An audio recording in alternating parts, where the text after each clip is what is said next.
When I first heard that Universal Studios Islands of Adventure would be bringing a King Kong themed ride back to the park in Orlando, the first since Kongfrontation that closed in 2002, I was completely excited, but in the long run, ended up having to deal with a fair share of disappointment. Allow me to explain. On a family trip to Orlando in 2014, the new ride was rumored to be under construction, and as a huge fan of the King Kong films, this obviously led to a great deal of anticipation, thinking about one day soon being able to experience the ride. I remember the first time watching King Kong as a young boy in the 80s. It was the 1976 version with Jessica Lange in it.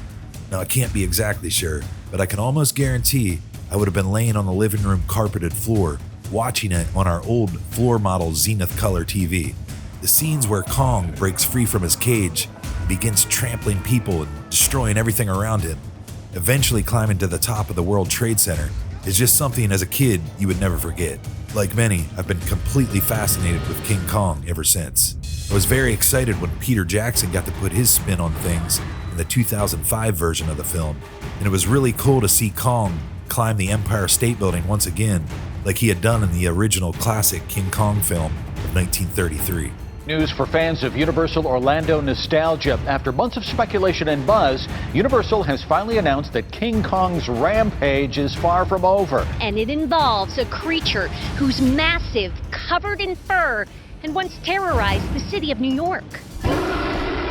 He's back. With another return trip to Orlando the following year in 2015, the ride was eventually announced with construction fully underway, but unfortunately, it wouldn't officially open until June of 2016. And after 2 consecutive years of taking the family to Universal Studios, a 3rd year in a row return trip was doubtful. Disappointing realization that we'd have to wait even longer. It wouldn't be until 2022 that we would finally get to experience Skull Island, Reign of Kong at Universal Studios Islands of Adventure. Hey everyone, Scott and Sarah here, coming to you from sunny Florida. We're in Orlando and going to spend the day at Universal Studios and Islands of Adventure. After a busy day of exploring both parks at Universal Studios, we found our way at the entrance of the ride. Walking under the large, open-mouthed King Kong carved in stone, we made our way through the queue.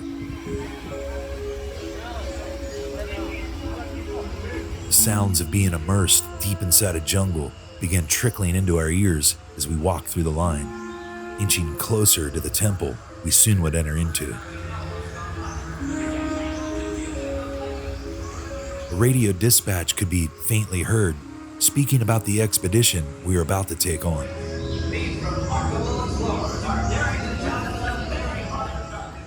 Plants, props, bamboo, and stone architecture that made up the environment slowly began to make it feel like you were embarking on a real adventure to a distant island, seeking out this massive, hairy ape himself.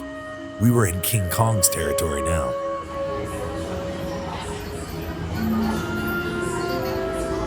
The ride itself is known as a dark, trackless ride, and I had a feeling my camera was about to have to endure the blackness of the environment. But despite some noise to the imagery I captured, I was able to pull off some good glimpses throughout the journey, and I'm excited to show them to you. There were skulls lined up everywhere. Not sure if these were just used in rituals by the tribal people of the island, or just the remains of unlucky victims of Kong or the other fierce predatory animals that lived here.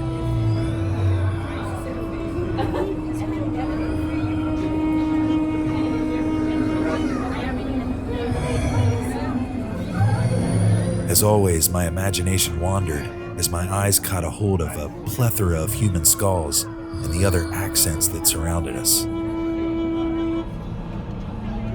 King Kong petroglyphs were flickering in the darkness, which created a real eerie ambiance as our slow crawl to see Kong carefully commenced forward. We finally reached the main chamber area of some sort of shamaness. Orbital sockets emblazoned with fire, well flickering within the darkness of the room, set up a startling scenario for each participant waiting to spot Kong.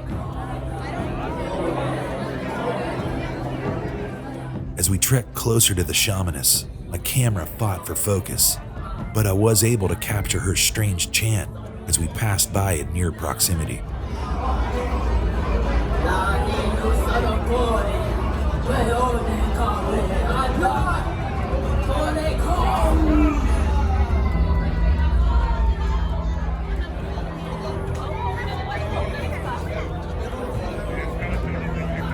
With a narrow row of overhead shimmer lighting our path, we ventured onward to base camp.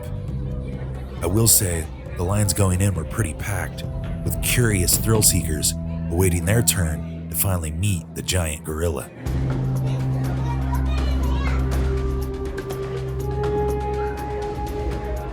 When the walls were sparsely lit, I could spot the stone texture of the corridor we were walking through. The temperature inside here was cooler, and a feeling of mystery was beginning to fuel each step taken throughout the rocky sanctuary. An odd worm-looking creature in an enclosure was the focal point at the base camp. Understanding Peter Jackson consulted Universal for the making of the ride, I believe it might have been one of those mammoth worms that attacked Andy Serkis and others in his 2005 version of the film. You are hereby advised not to participate in this expedition, sir. For your safety, you must remain seated and keep your hands and feet inside the truck at all times. All expedition riders, including young children, must have their own seat while riding in the truck. And finally, the truck we would board that would carry us on our dark safari to find King Kong himself had arrived. The moment we've been waiting for, literally for years. The chance to finally bring King Kong to life in an up-close and personal way. We grabbed our 3D spectacles and hopped aboard without thinking.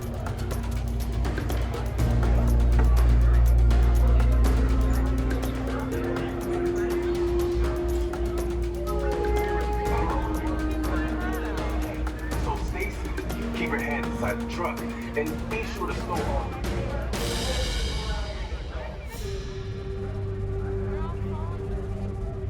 Our tour guide, Charles Jordan, he led the way. Okay, we're on our way. The name's Charles Jordan, but my friends call me Doc. See, I'm working on a PhD in paleontology. Joined the expedition to confirm my thesis on Gigantopithecus primatus, specifically Megaprimatus Kong. I wasn't prepared for what we found. No one was. And a heads up, at some points in the following scenes, it might go a bit dark in places. Just keep watching, you don't want to miss anything. Team 1, this is Base. Doc, are you en route with the replacements and supplies for Team 2? Heading there now, Millie. Apparently, our expedition's first mission was resupplying Team 2 that was also in the field with us. Then there's the locals. They always seem to know when trouble's coming. And we usually run right into it. Passing by the roaring fires of the temple's tall entrance, the ride began to elevate, carry us up into the doorway of its impressive stone facade. You better put those goggles on now. We never know what's flying around inside the caves. With our 3D glasses now on, The size of that skeleton. weird echoing chants and subtle voices from the other team members could be heard as we approached them. That doesn't sound good.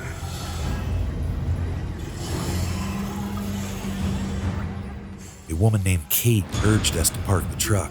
Doc proceeded to do so. Hello, Kate. As the crew began setting up camp, things went a little off schedule. Joe, how's it look back there? Hold on, I need more light. Oh, great. A flare launched to provide lighting inside the dark cave Lord Axis, take cover! disturbed a flood of feisty cave bats. Camp leader Kate was carried off by a huge bat-looking pterodactyl of some sort during the commotion. And as a side note, before leaving the scene, a quick shadow of Kong himself appeared in the cave momentarily if you look hard enough. Hang on, Kate, we're coming. As we drove forward, we saw Kate flown to a swamp of nasty bugs, some of which appeared to be a bunch of those worm-looking things we saw back at base camp. Okay. Whoa! Everybody, take it. Take, behind.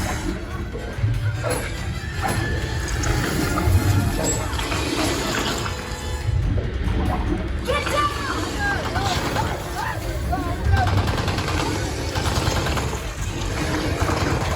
And as bad luck would have it, right as Kate finally freed herself, things got even more interesting. She was snatched away by something with a huge claw.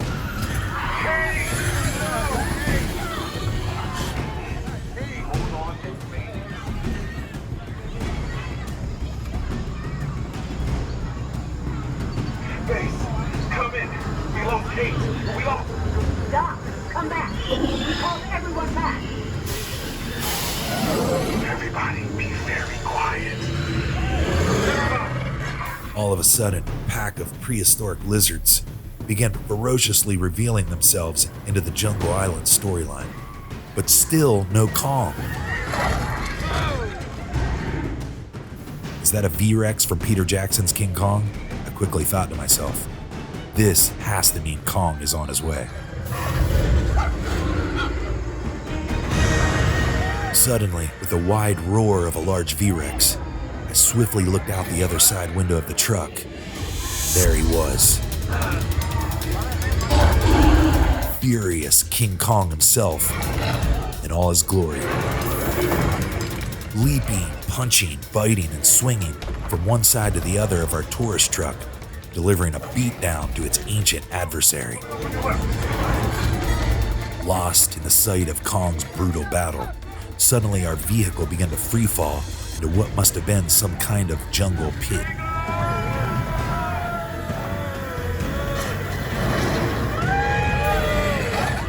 But hanging on a vine is ideal territory for King Kong. Swinging into action to send the destructive dino to its early demise, and catching our group's truck with perfect precision.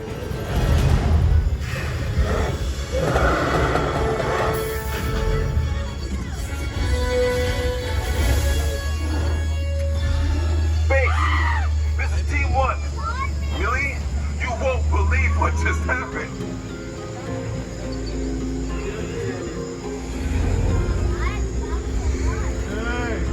Oh no, and it's still happening.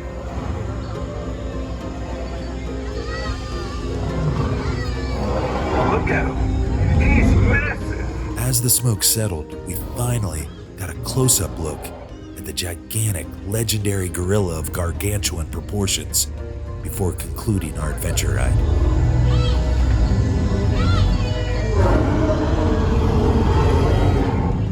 Incredible.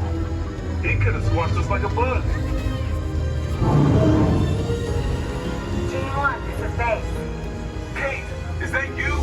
Yep, we're all back. Are you all right? Never better. Tell you what, the next time we face dinosaurs together, let's do it in a museum. A fascination that started at childhood continues to this very day. I finally had my long-awaited encounter with King Kong himself.